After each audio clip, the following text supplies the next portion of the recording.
At Thanksgiving, my sister discovered I had $12 million, and my family demanded I give it to her, claiming she deserved it more. Hello everyone. Before we begin today's video, I need your help. We've noticed that the channel is losing traction, and subscribing is one of the best ways you can help us. It's quick, free, and allows us to continue bringing you great content. Your support means everything. Let us keep this channel growing collectively. Thank you very much. Now let's begin the video. Using a throwaway for obvious reasons with certain specifics modified to preserve anonymity. So I'm Sarah, 38, female, and I need to get this off my chest. Do you know those family dynamics in which one child can do no wrong while the other appears to be invisible? Yes, welcome to my life. Everything was very typical until I was 8. I was an only kid, and while my parents were not particularly warm and fuzzy, they were present, I suppose. Mom would help me with my homework, and Dad would occasionally take me fishing on Lake St. Clair. We weren't the Brady Bunch, but we were fine. Then came the night that would change everything. I recall my Aunt Kelly showing up at 2 a.m. and telling me to pack a suitcase because Mom was in the hospital. My sister, Rachel, was on her way, but something was wrong. She wasn't meant to arrive for another 2 months. The following few weeks were a flurry of hospital visits and hush chats. Rachel was really little. She looked like one of my baby dolls, but with all these tubes and cables. I wasn't allowed to touch her or get too close. That was the first time I felt it, an invisible wall forming between me and the rest of my family. When they eventually brought Rachel home, our house turned into a sterilized bubble. Mom had an obsession with germs. I'm talking industrial-strength disinfection throughout, hand sanitizer stations in each room, and constant cleaning. The harsh odor of bleach still causes me distress to this day. But here's the bit that really messed me up. Whenever I showed the slightest symptom of illness, I was whisked off to either Grandma Marie or Aunt Kelly's house. I mean, every time. Sneeze once, pack your bags. A mild cough, you're off to see Grandma. At first, I thought it was enjoyable. Grandma Marie would make cookies, and Aunt Kelly had a fantastic collection of Nancy Drew books that I was working my way through. But children are not stupid. After a while, you begin to understand what is actually going on. You are not being sent away on adventures, you are being handled as a threat, as if your entire existence could damage your beloved sister. I tried everything to gain their attention in a healthier manner. Honestly, everything. Got all A's? Mom would scarcely look up from Rachel's most recent doctor's appointment calendar. Won first prize in the science fair with a project about renewable energy? Dad just asked if I could store the display board in the garage since Rachel is allergic to cardboard dust. Is this even a thing? The real kicker came when I was 12. For months, I'd been practicing for the school talent show, teaching myself to perform Bridge Over Troubled Water on the piano. I know, it's a little too obvious. Rachel had a 99.1 degree Fahrenheit fever on the night of the show. Guess who did not have anyone in the audience? Meanwhile, 2 weeks later, the entire family, including both sets of grandparents, attended Rachel's 15-minute flute recital, during which she essentially killed hot cross buns. Rachel immediately learned how to use the system. By the age of 7, she had outgrown any real health difficulties, but that didn't stop her from performing. Headache? Must remain home from school. Feeling tired? Someone else, guess who, should perform her tasks. Worried about a test? Mom would literally call the school to have the deadline extended. I began spending more and more time in my room, immersed in books about art history and antiques. It's funny how life works out sometimes. My room became my sanctuary, mostly because Rachel claimed she was allergic to my lavender air freshener, so it was the only place she wouldn't go. Do you know what is actually wrong? When she pretended to be sick, a part of me felt grateful. At least I'd be taken to Grandma Marie, where someone would ask about my day or be interested in what I was about. Grandma was the one who sparked my interest in vintage jewelry. She had an incredible collection of costume pieces that she let me organize and catalog. I suppose I should have regarded it as prophetic. The worst thing wasn't even the clear favoritism. It was how they rewrote history to excuse their actions. Rachel just needs more attention because she had such a rough start. Sarah's always been so independent. Sarah understands that her sister has special needs. Number one, I did not comprehend. I was a child who didn't understand why having a good immune system made me less deserving of love. Looking back, I can see how these years shaped me. The persistent message that I was somehow unsafe or inconvenient to be around doesn't just go away. But hey, at least it taught me to be self-sufficient. When no one checks your homework or cares about your triumphs, you quickly learn to be your own cheerleader. High school. The majority of people either loved or loathed it. Me? I regarded it as a ticket out. While Rachel was establishing her drama empire in middle school, I was laying the groundwork for my own escape. And let me tell you, nothing inspires you to accomplish more than knowing that no one will do it for you. Remember how I said I spent hours sorting Grandma Marie's jewelry collection? That taught me a valuable lesson, the need for systematic organization and attention to detail. In high school, I approached everything with the same perspective. My desk at home resembled something out of an organization magazine. Color-coded notes, meticulously organized study plans, and everything in its place. Rachel teased me about it, calling me Rain Man. Very great, sis. But here's the thing about being invisible. No one is monitoring your failures or successes, so do whatever the heck you want. I joined every club that would not interfere with my part-time employment at Carson's Diner. Thank you to Carol, the owner, for remembering my birthday when my own parents had forgotten. Debate team? Check. Who was the National Honor Society president? Check. Who was the editor-in-chief of the school newspaper? Check. The debate team was when I truly found my voice. There's something quite rewarding about shattering someone's argument while maintaining complete composure. It also taught me how to negotiate, which I didn't realize at the time but would be useful later. I've won states twice. Rachel had major soccer games, therefore my parents were unable to attend both competitions. She was on the C team, did not even play the game. Chair? I think this is a typo, but leaving it as is. Junior year was when things truly became interesting. I took the SAT and received a flawless score. Not like, oh, pretty good. Perfect. I mean, perfect. 1,600. You know how many people receive that? Less than 1%. I remember staring at the results screen for almost 20 minutes, convinced it was an error. I rushed home to tell my parents. I realized this is stupid. Mom was in the kitchen assisting Rachel with her English homework. The conversation went something like this. My reaction, Mom, look, I got a perfect SAT score. Mom, that's nice, honey, but can you keep it down? Rachel's trying to concentrate. She has a big test tomorrow. Rachel, you're correct. Yeah, some of us actually have to study Miss Perfect. She said, Rachel, sweetie, don't stress. You're just a different kind of learner. I still have the hard copy of those SAT results somewhere.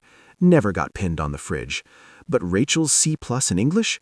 That infant received primo refrigerator real estate, complete with a "We're so proud of you" magnet. College applications. The college application procedure was interesting. I applied to 15 schools without informing anyone. I wrote all of my own essays, gathered my own recommendations, and handled all of the financial assistance paperwork myself. My guidance advisor, Mr. Chen, was the true MVP. My parents were too busy to help me with the FAFSA, so I stayed late after school. Then acceptances began to arrive. Harvard, Yale, Princeton, Michigan, and each one comes with a scholarship offer. I stored them all in a locked box under my bed, knowing what would happen if Rachel discovered them. They'd suddenly shifted their focus entirely to her. But if Sarah goes to Harvard, I'll be all alone, or some nonsense like that. The day I received my full ride offer from UMich, Rachel joined JV cheerleading. Guess which one was celebrated with a family feast? Hint, I had microwave mac and cheese in my room while they went to Olive Garden. But you know what? The scholarship was my golden ticket. Tuition, lodging, and board are all included, as is a book allowance. I could finally leave that house where I was either invisible or inconvenient. The day I received my acceptance package, I went to my favorite spot in the local library, a fourth-floor window seat overlooking the park, and grieved for an hour. Not sad tears, they were tears of relief. When I told my parents at supper that I was going to UM, they were ecstatic. He said, "Michigan? But that's so far. What if Rachel needs you?" She replied, "I hope you're not expecting us to help with expenses. Rachel's cheerleading competitions are very costly." Rachel is crying. "Oh my God, finally! Can I have your room? I need space for my TikTok videos." The summer before college, I worked double shifts at Carson's Diner to save money. Carol, bless her heart, always gave me additional tips and made sure I got to take home leftover pie at the conclusion of my shifts. She also taught a vital skill: how to recognize genuine people in a society full of fakes. "Baby," she'd tell me, "in diners and in life, the ones making the most noise usually have the least to say." Move-in day at Michigan, my folks couldn't attend because, surprise, Rachel had a cheerleading competition. Aunt Kelly drove me instead, helped me set up my dorm room, and gave me a $500 envelope. "Your Grandma Marie wanted you to have this," she told me. "She's so proud of you." Later, I learned that Grandma had been saving that money from her Social Security checks for months. That first night in my dorm room, I promised myself I was going to create such a wonderful life that being overlooked would be inconceivable. Not for vengeance, nothing to prove to my family, but what about the 8-year-old girl who used to get sent to Grandma's house for sneezing? College and the beginning of something new. College went by in a flurry of all-nighters, instant ramen, and heavenly independence. I graduated summa cum laude from the University of Michigan. Not that my folks noticed. They were too busy helping Rachel transfer to her third college in 2 years. But this is where the plot takes an unexpected turn. I got an entry-level job at Everett and Phillips Auction House in Detroit. I won't use the real name for obvious reasons, but if you're in the business, you probably know who I'm talking about. A genuine high-end establishment, many old money clients, that type of transaction. I began with their estate sales business, which involved documenting the belongings of wealthy individuals after their deaths. Not exactly glamorous, but it paid the bills. The breakthrough. My first several months were very standard, logging countless china sets, categorizing vintage furniture, and so on. Next followed the Kingston estate. Mrs. Kingston was an elderly widow who had died with no children, leaving behind what everyone assumed was a huge collection of costume jewelry, rooms filled with the material. This is where those hours at Grandma Marie came in useful. I'm looking through this stack of jewelry when something catches my attention. It's an Art Deco brooch, nothing really showy, yet something about it felt different. The weight was unsuitable for costume jewelry. The clasping mechanism was far too complex for a copycat. I believe I spent my whole lunch break that day researching old jewelry markers and signatures. I ended up staying late at the office to use the company's membership to several antique jewelry databases. The more I looked, the more certain I got that this was not costume jewelry. This was the real stuff. Problem was, I was the new girl. Nobody would believe me if I claimed we had a potential treasure on our hands. So I did what the debate team taught me. I meticulously prepared my argument. I spent 2 weeks during lunch breaks and evenings learning everything I could about Art Deco jewelry authentication. I even used some of my pitiful excuse for savings to pay for an online gemology course. Finally, mustered the guts to approach my boss, Mr. Harrison. I brought the entire presentation, which included comparative images, historical documentation, and the works. The conversation went something like this. My response was, "Sir, I think we might have something significant in the Kingston collection." Harrison, scarcely looking up from his phone, says, "Sarah, we've already cataloged those as costume pieces." "You're correct, I know, but look at these maker marks. They match perfectly with Carter's 1925 signatures."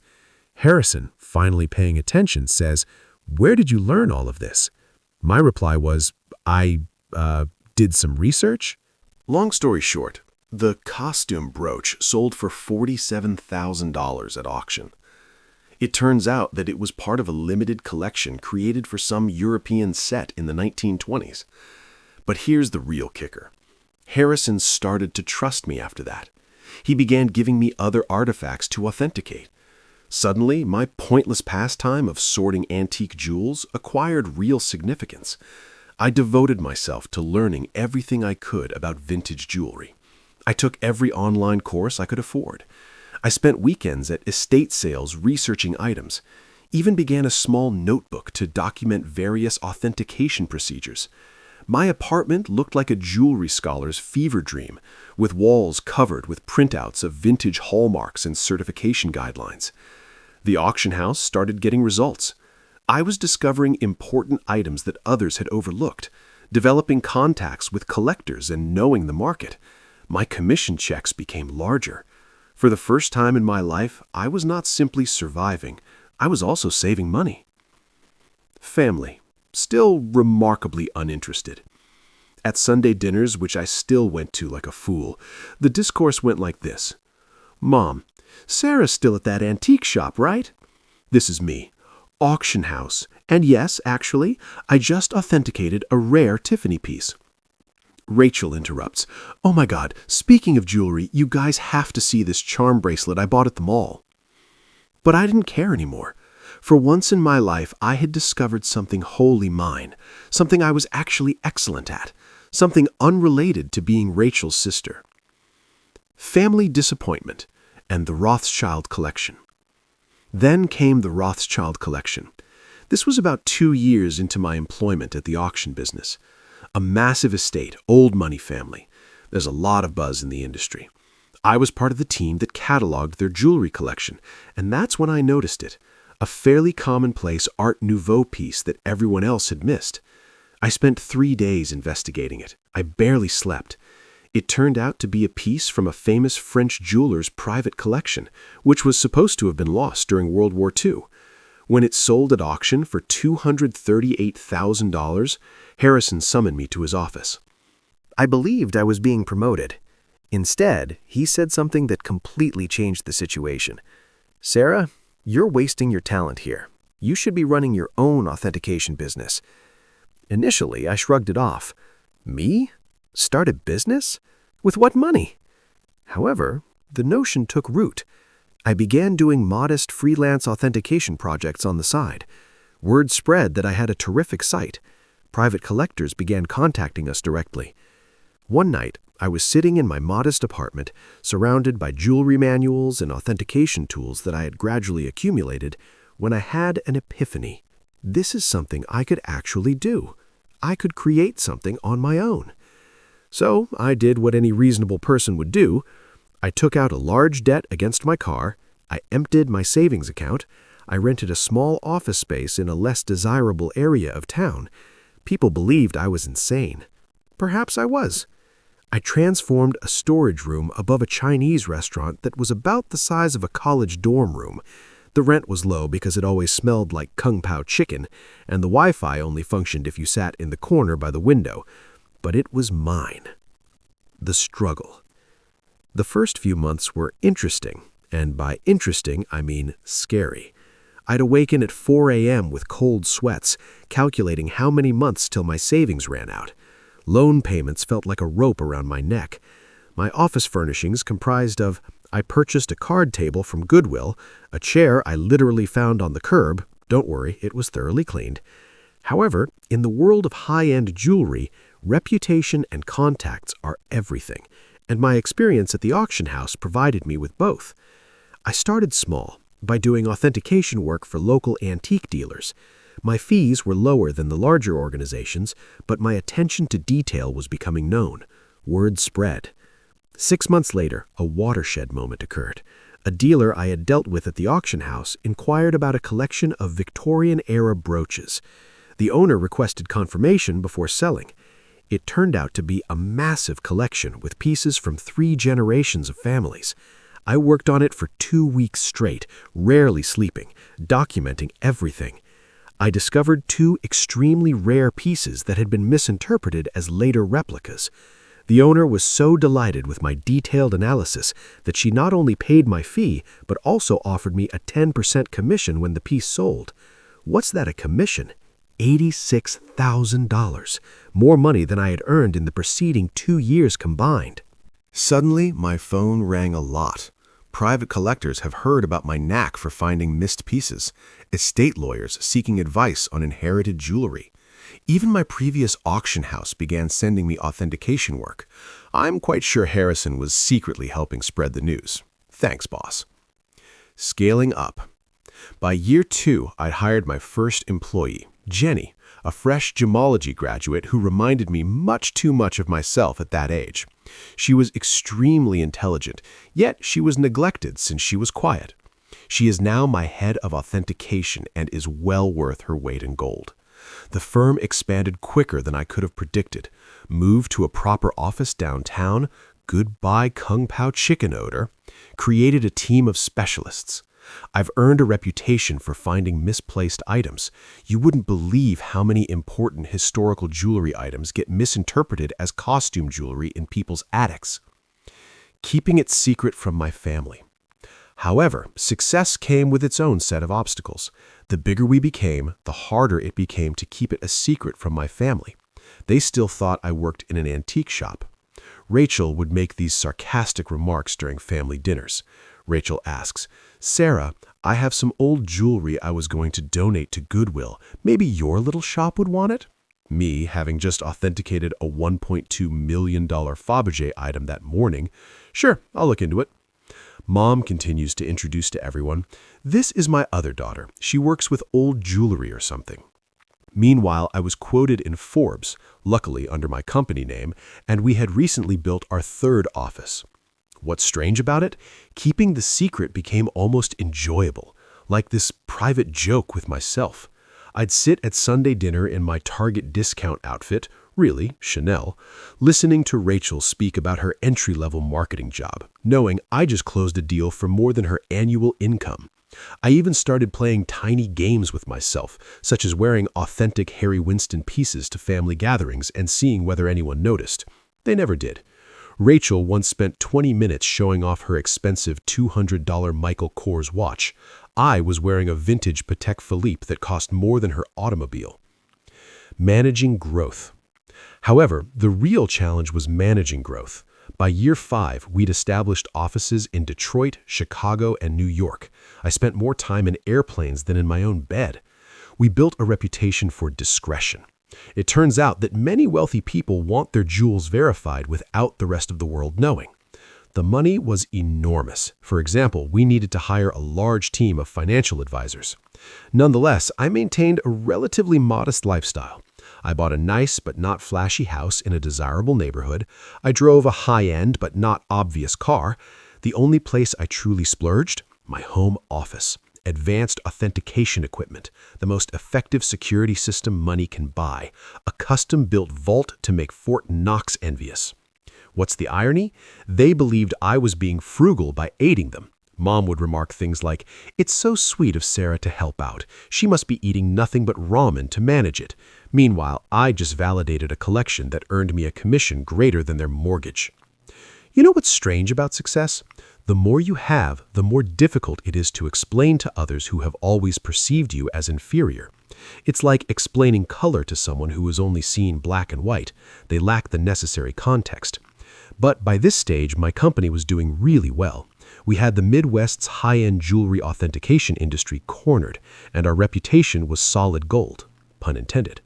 But every Sunday, I'd travel to my parents' house for dinner, playing Sarah, the modest antique shop worker.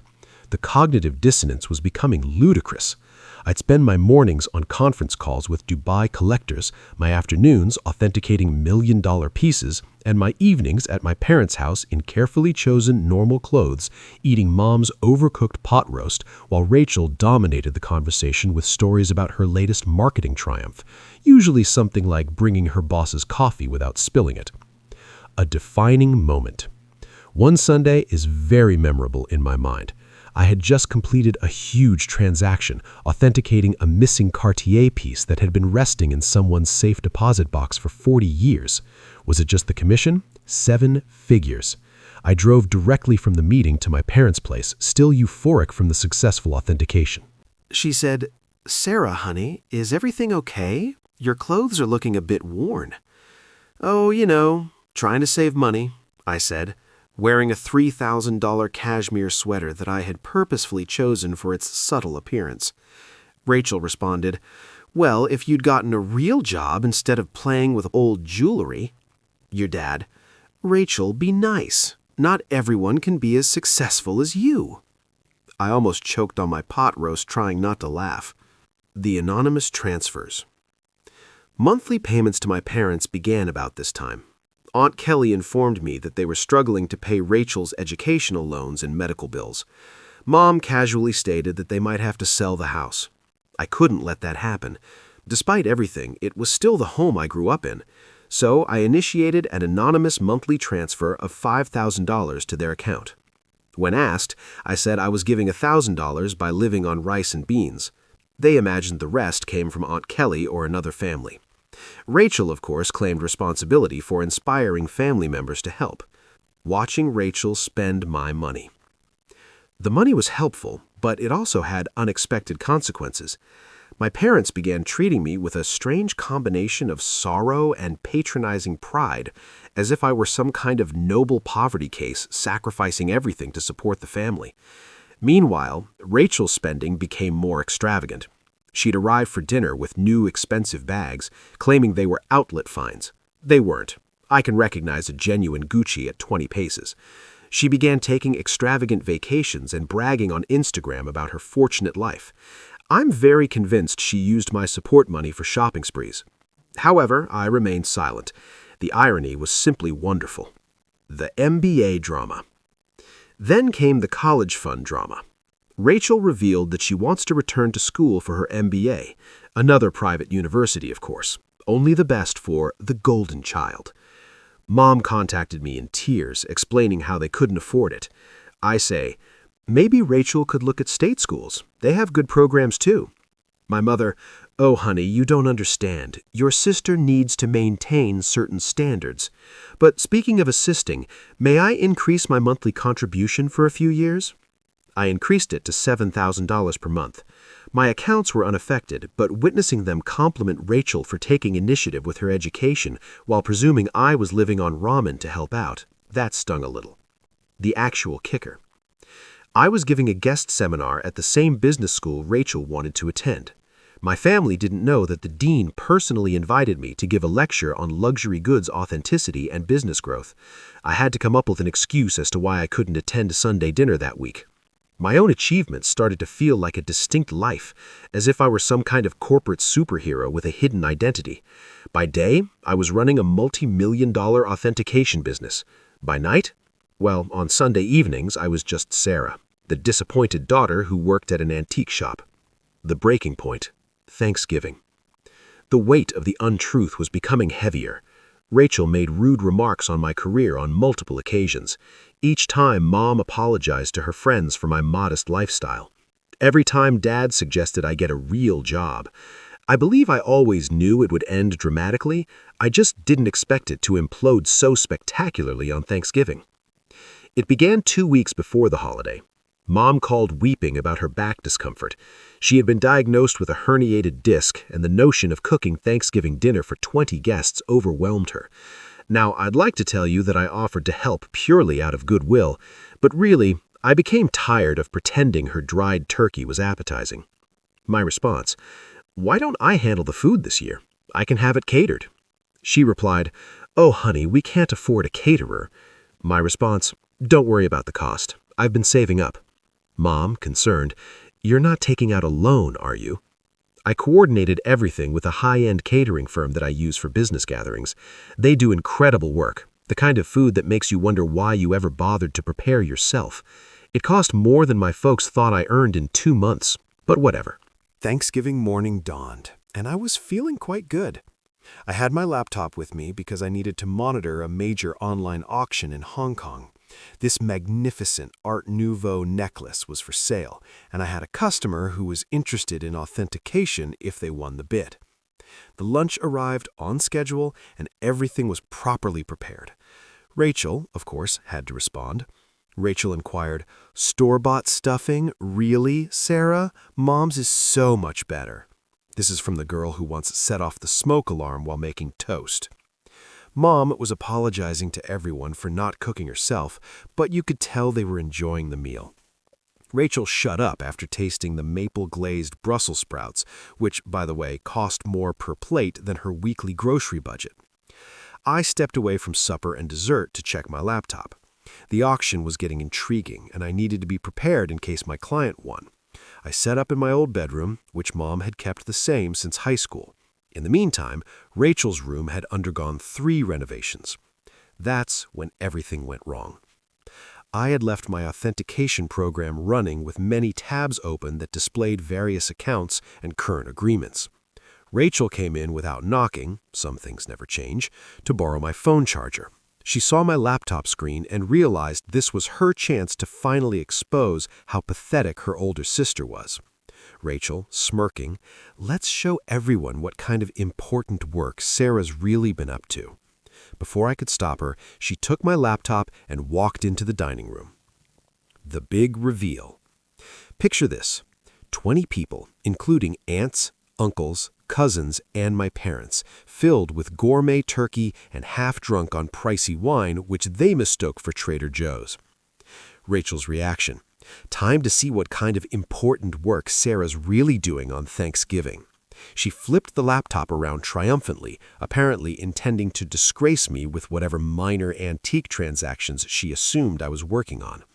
The room went completely silent, like you could hear the fancy clock I got Mom for Christmas ticking silently. She believed it was a reproduction. My screen displayed current account balance $12.4 million, pending authentication contract $485,000, recent transaction $1.2 million, Hong Kong auction, company's quarterly profit report $4.2 million. Rachel's face shifted through 5 different emotions in 3 seconds. The final one landed somewhere between astonishment and nausea. She actually swayed slightly on her feet. Rachel whispers, "This cannot be right." She said, "Rachel, honey, what is it?" Rachel, voice cracking, She's rich. Sarah's rich." Chaos ensues. If it was possible, the hush deepened even further. Then Mom began giggling, like really laughing. She said, "Don't be silly. Sarah works at that little antique shop." I rose up carefully, straightening out my basic cashmere sweater, which cost more than their monthly mortgage. Me, yes, actually, Mom, I own one of the largest jewelry authentication companies in the country. For years, those antique shop comments, I authenticate pieces worth millions. That little business you never asked about, it has offices in 3 cities. Dad choked on his liquor. Aunt Kelly dropped her fork. Uncle began coughing terribly. Then Mom's laughing transformed into something else. Her face turned red, then purple. She stood up so quickly that her chair tumbled over. Mom screams, "You have millions and you let us struggle?" My response, "Struggle? I send you $7,000 every month." She replied, "While sitting on millions, your sister has student loans." So there it was. Instead of congratulations, not "Wow, we're so proud," just outraged that I hadn't given them more money. Rachel began to cry, surprising, I know, sobbing about how she deserved to know and how I had betrayed the family. Dad joined in. My dad, "How could you be so selfish? We, your parents, we raised you." That was when I lost it. Years of being disregarded, years of dismissal, years of being considered as a family disappointment. Everything poured forth. My response, "Raised me? You shipped me off to grandma's every time I sneezed. You missed every achievement, every award, every milestone because Rachel might feel left out. You never saved a penny from my college, but took out loans for her private school. And now you're mad that I built something for myself?" The following 5 minutes were chaotic. Mom screamed about family obligations. Dad is yelling about ungrateful children. Rachel alternated between sobbing and demanding to know just how much money I had. Me, meanwhile, the fancy catering team attempted to serve dessert while seeming exceedingly uncomfortable. I grabbed my laptop, took my Hermes bag, which Mom had previously commended as a nice replica, and walked out. Behind me, I could hear Mom discussing how to spend my money, something about Rachel's MBA and a new car. As I drove home in my sensible automobile, a limited edition BMW, my phone started filling up with texts. The family group chat burst. Rachel began posting on Facebook about hidden family wealth and selfish siblings. The comment section was insane. Distant cousins and former high school classmates whom I hadn't spoken to in years suddenly formed strong ideas about my moral character. But this is the bit that really got me. Rachel actually posted all those years of me trying to help Sarah's career, giving her advice about moving up from that little antique shop, and she was secretly wealthy. The betrayal hurt so much. I nearly threw my phone across the room. What was the only career advice she ever gave me? I suggest I try selling jewelry on Etsy. If you're unfamiliar with the term, flying monkeys occur when toxic family members send others to guilt trip you. Aunt Susan, whom I saw maybe once every 3 years, called to inform me that family is everything. Uncle Bob, who I'm pretty sure still believes I'm 12, emailed me a lengthy lecture on the importance of sharing wealth. Even my third cousin's wife's sister, how did she acquire my number, felt compelled to express her thoughts on family obligation. But the real fun began when they arrived at my workplace. I arrived on Monday morning to find Mom, Dad, and Rachel sitting in our reception area. They informed Jenny, my receptionist, that they had an appointment for authenticating services. Rachel clutched her Michael Kors bag as if it was genuinely worth something. The conversation went about as well as one would expect. Mom, we've discussed it as a family. I said, a family discussion without the family member you're discussing? Mom, ignoring me, and we think it's only fair that you set up trust funds for everyone. Rachel responds, I need at least $2 million to start my new life properly. Dad, and your mother and I would like to retire. We're thinking a beach house in Florida. Then me, did you miss the part where I've been sending you $7,000 monthly? Rachel responds, that's nothing compared to what you have. You owe us. Me, you thinking I owe you? For what, exactly? The years of being ignored? The missed graduations? The constant comparisons? Mom, don't be dramatic, Sarah. We gave you everything. My response, no, I gave myself everything. And you know what? I'm done. Right there, in my own office lobby, I took out my phone and canceled the monthly transfers to their account. Mom gasped as if I'd slapped her. Rachel began her phony crying performance, but quickly stopped when she saw it wasn't working. Then things got ugly. They refused to leave. I had to call security. Seeing my 60-year-old mother being escorted out while yelling about ungrateful children was bizarre. Jenny asked if I wanted to press charges. I said no. However, I did have their names placed on the building's do not admit list. The harassment lasted for weeks. New telephone numbers, fake email addresses, even tried to contact me through my company's customer service. I finally had to issue a formal legal notice threatening harassment charges. Mom then played her final card. She called Grandma Marie. But here's the thing about Grandma Marie. She is wiser than all of them together. How did she respond? Good for Sarah. About time someone in this family succeeded on their own terms. Mom did not speak with her for 2 months after that. It has been 6 months since Thanksgiving. I relocated to a new home with better security. I changed all of my numbers. What about the company? We are doing better than ever. It turns out that my family problems attracted several high-profile clients who respected my caution in the circumstance. Rachel continues to write passive-aggressive updates about toxic wealth and family betrayal. According to what I've heard, she is beginning her own jewelry authentication firm. Good luck on that. Mom and Dad finally stopped trying to contact me when my lawyer wrote them an official letter outlining how the harassment charges would affect their lives. They're now informing everyone that they never wanted my money anyway and that they're praying for my salvation. What's the best part? For the first time in my life, I feel liberated. No more Sunday dinners full of sly insults. No more downplaying my accomplishments to spare their feelings. No longer financing the Rachel show. My therapist believes I am finally establishing healthy limits. I say I am finally living authentically. So, that is my story, Reddit. Thanks for allowing me to share it. Special thanks to the catering firm who sent me a Christmas letter stating that the Thanksgiving meal was the highlight of their year. Edit. Responses to common questions. Yes, I am still in therapy. No, I do not regret cutting them off. Yes, Grandma Marie is doing well. She's coming to visit next month to help me catalog a new collection. One last thing. To Rachel, I know you're probably reading this. What about the Cartier bracelet you're wearing in your most recent Instagram post? Definitely a fake. Just saying. Thank you for watching. If you haven't subscribed yet, please do so and hit the notification bell to stay updated with more shocking real-life stories happening around you.